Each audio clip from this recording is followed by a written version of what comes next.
აბა თქვენ თუ მეტყვით რა განსხვავებაა nouveau და nouvelle შორის? ორივე ნიშნავს ახალს. ან რატომ ვამბობთ un nouveau manteau, un nouvel appartement.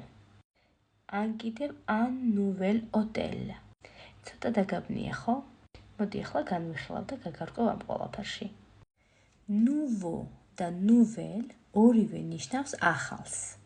მაგრამ attention, ნახე, როდის გამოვიყენოთ nouveau და როდის nouvelle.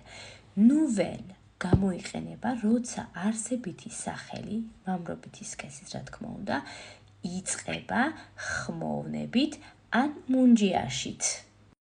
ამიტომ ვამბობთ un nouvel appartement, რადგან nouvel appartement არის ბინა, არის მამრობითი სქესი და იწყება ხმოვნით A10. ასევე un nouvel hôtel, ახალი სასტუმრო.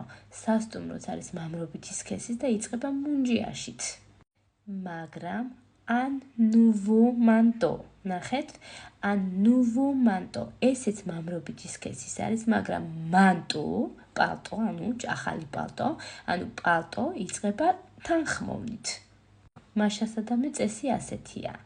თუ მამრობითი სქესის არსებითი სახელები იწყებიან ხმოვნებით და მუნჯიაშით, ვიყენებთ nouvelles და თუ თანხმოვნებით იწყებიან, ვიყენებთ nouveaux. ძალიან მარტივია.